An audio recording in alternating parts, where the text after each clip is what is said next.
RSS पर हमला बोला है, क्या कहना है आपका? आरएसएस ने जिस प्रकार का यूपी चुनाव आए तो डीएनए टेस्ट की बात कर दी। अभी आवश्यकता पड़ रही चुनाव की तो उन्होंने क्या नाम से जो घुटने टेक दिए मौलवियों के आगे। ऐसा क्यों? आरएसएस के सर संचालक ने। ठीक है भाई, आगे क्या करने वाली है शिवसेना राजस्थान में? हिंदुत्व के कार्य को एजेंडे को लेकर के शिवसेना पूर्व में भी कार्य कर चुकी है और आगे भी कार्य करेंगे। चुनाव को लेकर क्या है विधानसभा? चुनाव के अंदर पूरी सीटों पे चुनाव लड़ाया जाएगा। 200 सीटें हैं, पूरा प्रयास किया जाएगा। कुछ कम हो जाए तो कह नहीं सकता, बाकी लगभग 200 सीटों पे चुनाव लड़ाया जाएगा। आपने हिंदुत्व की बात की है, लव जिहाद की बात की है, राजस्थान सरकार पर भी हमला बोला है जी, और बीजेपी पर हमला बोला है जी, आगे भी बोलेंगे। हमला बोला है ना। किस तरह से क्या बोला है, क्या कहा है आप? भाई, उदयपुर का सर कलम वाला जो मुद्दा है उसके अंदर राज्य सरकार मौन और महीनों तक अपनी सत्ता पर बचाने के बैठे हुए हैं। जनता की कोई परवाह नहीं है। पूरे राजस्थान के अंदर अभी कोटा के अंदर आप देखिए कार्य चल रहे हैं और कार्य में जनता का कोई सुझाव, व्यापारियों के लिए कोई सोच ही नहीं है। सारा रास्ता खड्डे ही खड्डे हो रहे हैं। ये आप भी देख रहे हो, आप भी आपके चैनलों में प्रकाश अखबारों के माध्यम से देखते हैं। उनको क्या शासन प्रशासन के पास में, इन नेताओं के पास में अपनी केवल कमीशन खोरी के कार्य करने के अलावा जनता के लिए कार्य करने के लिए समय नहीं है क्या? दुकानों को, ये प्रत्येक दुकानों को शटर तक क्यों नहीं करवा रहे? रास्ता क्यों सही नहीं करवा रहे?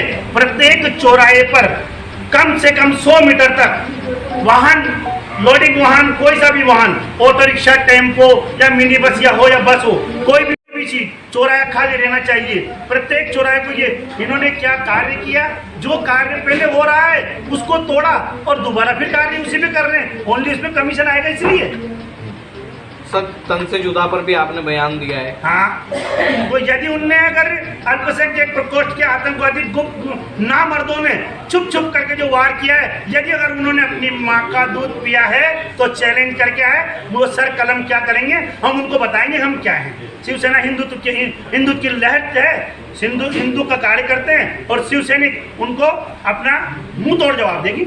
आप कौन से शिवसेना में हैं? टुकड़े हो गए हैं, अलग अलग। वो शिवसेना एक ही है, कोई शिवसेना अलग अलग नहीं हुई है। उन्होंने अपनी कोई पार्टी की घोषणा नहीं की है, वो किसी दल में नहीं गए हैं। ये अभी जो महाराष्ट्र के अंदर सरकार चल रही है, आप उसके बारे में पूछ रहे हैं। ईडी महाराष्ट्र सरकार के बारे में क्या कहूँगा, जिसने अभी अपना दल तक का गठन नहीं किया। नहीं तो क्या आप वो शिवसेना नहीं है, क्या कहना है? वो शिवसैनिक अपने आप को बताते हैं, संगठन के साथ गद्दारी करी है उन्होंने और वो शिवसैनिक नहीं है अब। लेकिन कोर्ट में मामला चल रहा है और दोनों के अलग अलग नाम हो गए। आप किसी ये अभी कुछ समय का है, उपचुनाव का कार्य है। ये अंधेरी का उपचुनाव है, उस चुनाव के लिए हो रहा है तो उसके लिए कोई दिक्कत नहीं है। वहां पर ये बताने के लिए जो ईश्वर जो करता है वो अच्छे के लिए करता है, जो भी होता है वो अच्छे के लिए होता है। उपचुनाव आया है, उसके अंदर जनता ये बता देगी कि माननीय शिवसेना प्रमुख के सुपुत्र महोदय, श्रद्धेय श्री बाला साहब ठाकरे साहब के सुपुत्र महोदय उद्धव बाला साहब ठाकरे ने 2.5 वर्ष का जो कार्य किया है, उससे जनता का आपके सामने दृश्य पूरा सामने। राजस्थान में लव जिहाद को लेकर क्या कर रहे हैं आप? लव जिहाद के हर कार्य के अंदर हमने सहयोग। जनता ये बता देगी कि माननीय शिवसेना प्रमुख के सुपुत्र महोदय, श्रद्धेय श्री बाला साहब ठाकरे साहब के सुपुत्र महोदय उद्धव बाला साहब ठाकरे ने 2.5 वर्ष का जो कार्य किया है, उससे जनता का आपके सामने दृश्य पूरा सामने। राजस्थान में लव जिहाद को लेकर क्या कर रहे हैं आप? लव जिहाद के हर कार्य के अंदर हमने सहयोग किया है। इसमें कभी संगठन का वो नहीं उठा करके एक हिंदू समिति बनती है और हिंदू समिति बनती है, उसमें संगठन साथ रहता है और आगे भी रहेगा। ठीक है, वो विश्व हिंदू दिवस होना चाहिए जी। क्या है मामला वो?